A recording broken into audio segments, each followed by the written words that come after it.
Hello, I'm your instructor, Dr. James Skip Ward, and this is part 1 of a set of short videos on Chapter 1, Professional Communication in Today's World. And these are the items that we'll be looking at.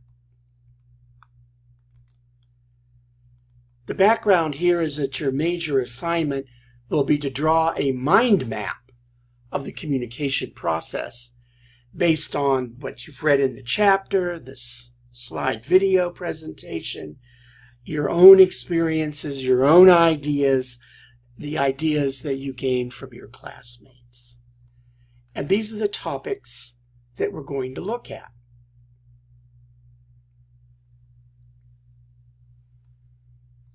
So let's look at the first one, modern day conversations.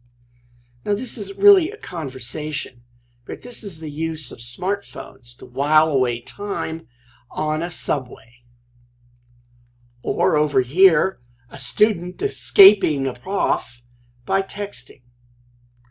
Or down here, a young lady so involved in her texting, she may well get hit by the bicyclists. And on campus, it's inevitable someday someone will be hit by a car. And of course, the worst offender, the texting and driving issue.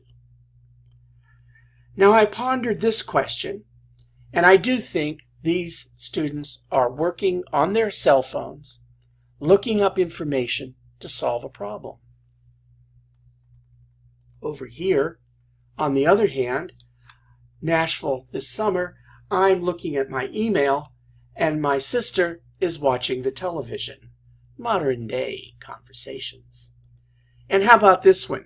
Mom has her laptop out, or iPad, tablet, and she's busy, and her daughter's over here engaged in listening to her iPhone.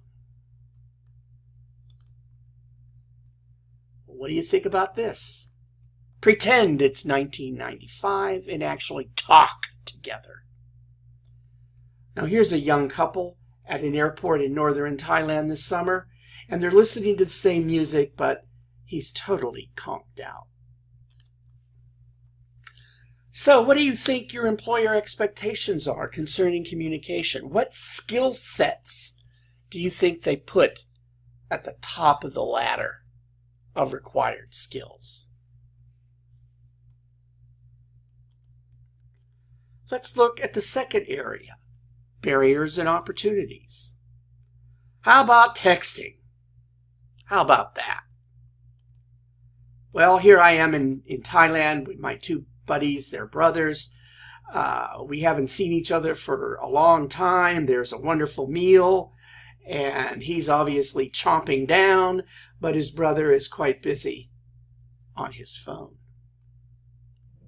Now, I'm not going to leave this guy out, because there he is in a hospital to get a traditional Thai massage in his gown. And while the nurse was massaging him, he chose to look at his phone to relax. Barrier or opportunity? How about QR codes?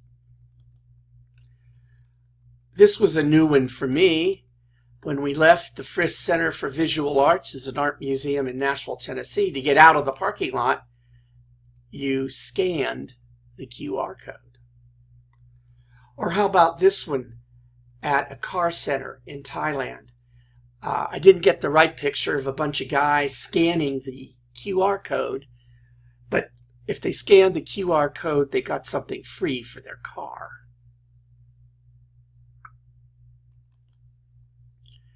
Here in the market in northern Thailand is a poster for hammocks, and there is a QR code.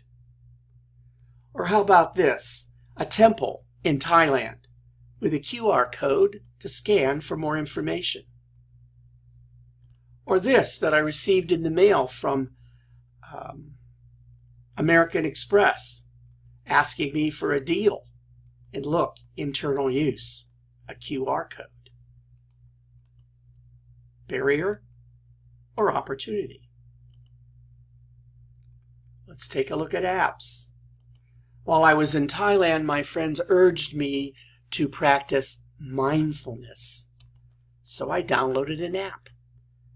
And this morning, I found a Facebook link to another app with videos on mindfulness. Barriers or opportunities? How about visuals? Here's a set of customer photos with comments at a restaurant in northern Thailand. Here is an Aboriginal art piece from Nashville, Tennessee. You can tell it's a big fish of some kind.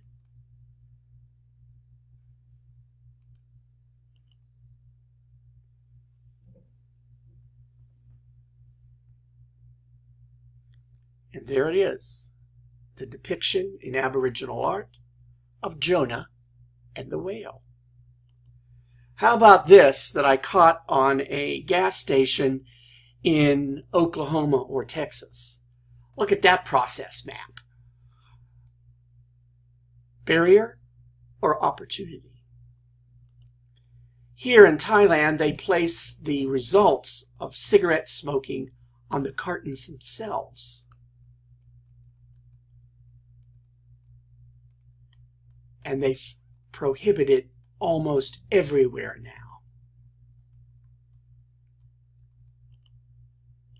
Or an example through the use of English, Thai, and Russian on how to fill out an arrival card in Bangkok. This one's interesting. I was looking at, while I was in Bangkok and in Thailand, at a communication message about the new Tech Kansas driver's licenses. They were juxtaposing the old license with the new license, and as I was looking at it, a text came in from the New York Times on a business update. Barriers or opportunities? Let's look at the smartphone itself. This was a taxi in Thailand. The driver had his smartphone there. I think that's an iPhone, and that's how he followed GPS positioning. Or over here, a couple using video chat at a hotel.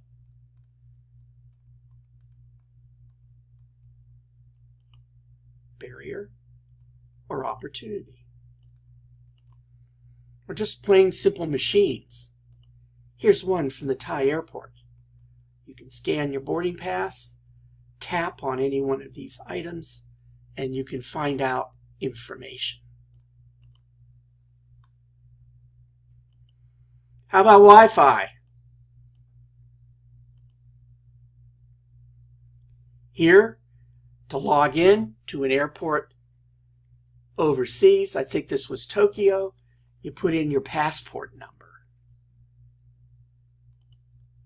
Is that a barrier or an opportunity?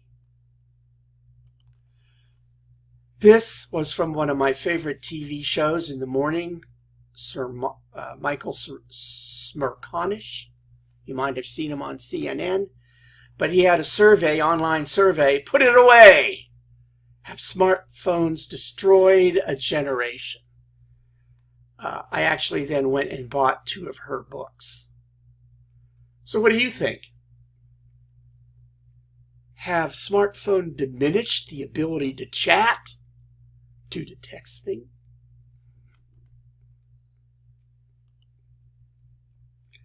You don't know what you don't know. You can always misunderstand. And you find out what you don't know by talking, communicating, reading, looking at video with people different from you. Here's a scene from Texas, one of the famous roadblocks of Dallas, Fort Worth. There it is. Here's your sign, 43 miles to Buc-ee's. But Buc-ee's is definitely only a Texas store, and only a Texan would know what it is. When we first moved to Hayes, we built a house, and behind us is a little cattle pasture. My wife and I had no idea what that meant. My students explained it, and we became good friends. Or how about this? I saw this at my buddy's house in Houston, and it took me a second to gather what it is.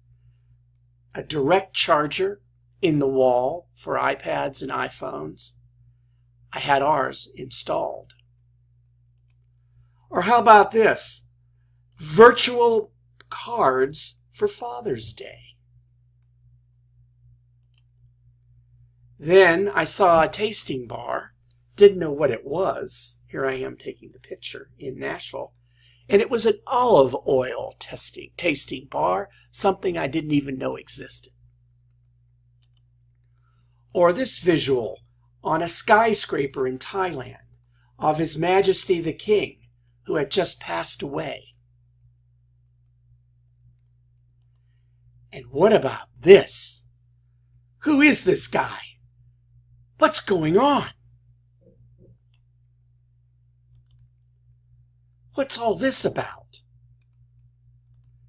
This is me 40 years ago doing a play in English and Thai in Thailand for the U.S. Cultural Center. And these were my friends. I just saw him a few weeks ago, and here's what he told me.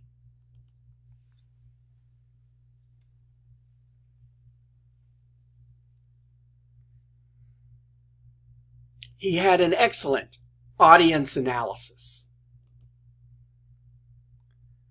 Here's what you do in a Thai temple.